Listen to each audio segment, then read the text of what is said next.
All right, well, welcome back. Here we are yet again. So for the previous assignment, you've gone out and you've taken your photograph. I've printed mine. It's kind of a low quality actually. It would probably be better if you just worked digitally, looking off your phone or something like that. That way you could kind of zoom in. But printing it works just as well. And this way it works well for the demonstration. So let's go ahead and jump on in here. So what we're gonna do is we are going to basically paint this using our watercolor set. Same way that we went through and did kind of a value scale of our tessellation. Now, in my case, I want to suggest to you guys to not have to do more work than you need to, right? So unlike a normal assignment that I would say, okay, let's measure this out, let's map it out, let's paint it really, really large. Instead, what I want you to do is to think ahead of time, work smart, not hard, right? Think ahead of time, where would you like to put this, right? You don't have to put the entire thing, but we do want to put it somewhere within our design. So I've already got my tessellation on here, so I'm not going to put it there, obviously. I could put it in some of the white space, kind of this swooshy area, or maybe just over here. I actually kind of like the idea of filling in this area a little bit. It feels a little stark right now, and I kind of want to keep that going. I like this big, bold, white stripe kind of dividing my tessellation, so I kind of want to keep that there. So it's going to be about this size. Now, I am dealing with a rectangle. You are welcome to crop or zoom in or however you want to. I would have preferred if you did that on your digital version before you actually finalized it, but in my case, let's just say I'm going to paint the entire thing. And so I probably am going to fit it that way. It doesn't really make much sense to fit that there. So I'm going to turn it. Now, what I'm kind of getting at here, let's see, I'll grab my ruler real quick, is that we don't have to paint the entire thing, right? We don't have to make this bigger than it needs to be. So let's just kind of place this, let's see, we'll say something like that. That works fine. So that's kind of the bottom of the paper. We want to go, I don't know, maybe right about there-ish, give or take, right? Again, work smart, not hard. Line that up. Let's see. Something like that. If it's a little bit big, that's perfectly fine.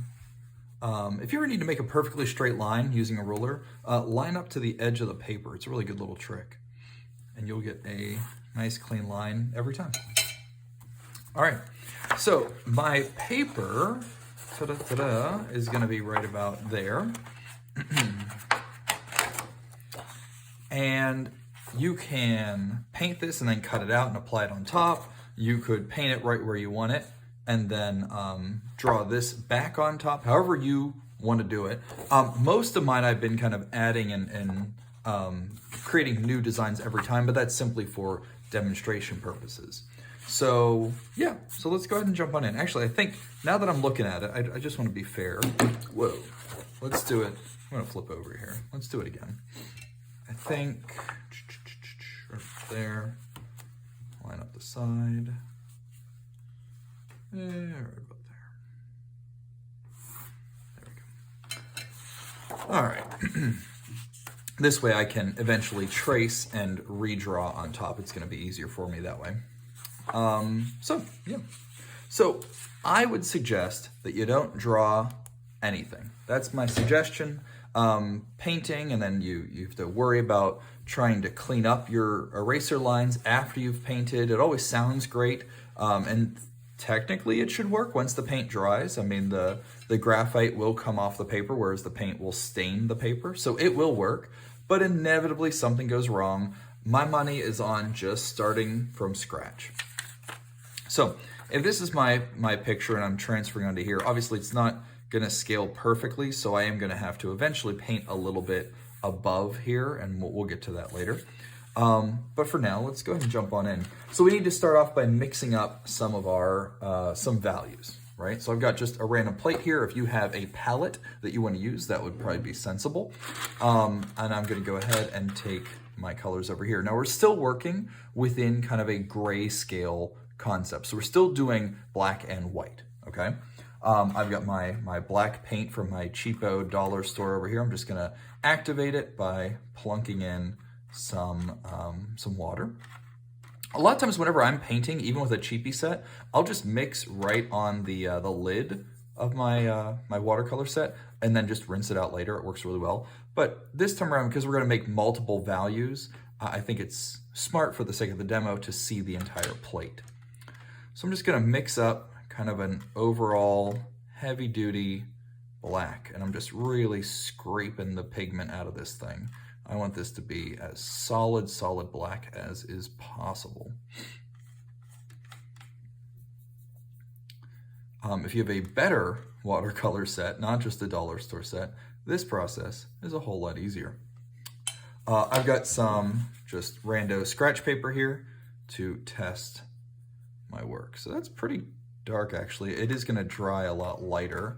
Whenever you're watercoloring, I know I mentioned this last time around, whenever you're watercoloring, you're not actually painting, you are staining the paper. So you can see already with this kind of junky paper, you get these kind of spotchy areas, and that's because it's being soaked, the water is being soaked into the paper, and the pigment remains behind. So really you're staining your paper, similar to if you've ever stained wood, if you had like a wood shop class, or if you've done some woodworking, it's very similar to that. So there we go, that's a pretty thick, goopity looking mess right there.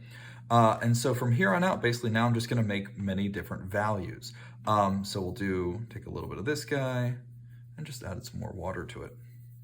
Water is the color white in watercolors. So the more water you add, the lighter it becomes, right? Do it again and just keep on going, round and round we go.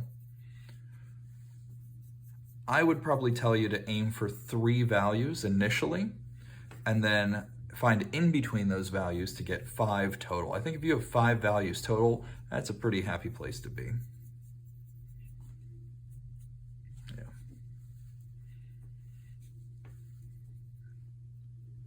Take some of that. I want this one to be really watered down.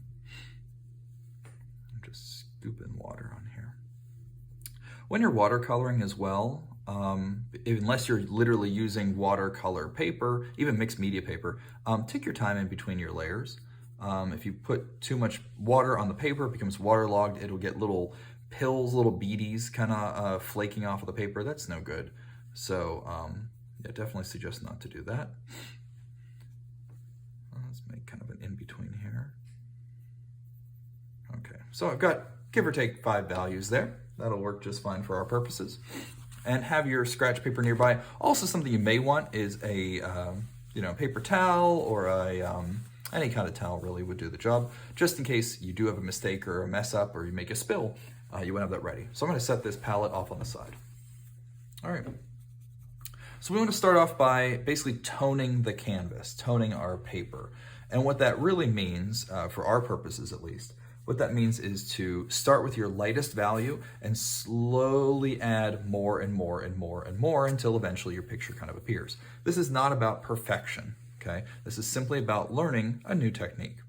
So I'm gonna go ahead. I wanna aim for kind of this sky color. I don't really want it to be perfectly white because I really think this area, see how there's like a little glare reflection in the water? I want that to be perfectly white. And so if that's perfectly white, then the sky has to be a little bit darker, just a scotch. So let's do that. I'm gonna take this super duper light watercolor value, and I'm just gonna apply it on there. You can even just use plain water. I know it sounds kind of silly, but it does work whenever you're painting. Also, probably want a bigger paintbrush, but I am sticking to the dollar store junk that I have purchased originally. I am going to put a paper towel underneath my paper though. I don't want to make any mistake on my good paper. So that's barely recognizable. If you were in person, you could see that it is kind of wet looking paper, but there's next to nothing there, and that's kind of what I want. All right, let's see. So the next value that I see, if that is number 1, let's say, if that's my lightest value, I would say this water down here is kind of number 2, right? So let's get a little bit, kind of a mixture. What I'm gonna do is kind of take some of this lighter color, make a new value somewhere in between here. Don't be afraid to test it out on your paper or on your, scratch paper. And let's just kind of find where we want that to be. Right about there, looks good. Now, as I'm painting this water, I really want to avoid that area because I'd like it to stand out. I think it would really look cool if there was kind of a really clear kind of glare. So I'm going to do that.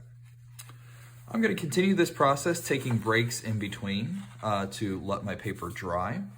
And I'm just going to keep going along, adding more and more value, more and more of this kind of gray, stepping it up to a darker gray and a darker gray and so on. And as I get darker and darker, I can get a smaller paintbrush or just more detail in general. Remember that this should be fun. If you're not having fun, that's a problem. So take your time, play around. Don't be afraid to mess up, make a mistake. Watercolor can be kind of unforgiving sometimes. It can be a little bit mean, but that's kind of half the fun too, is that every one of your fellow classmates we're all gonna have mistakes somewhere. So have a little bit of fun with it. Look, I already made a mistake. Have some fun with it, and let's go ahead and paint.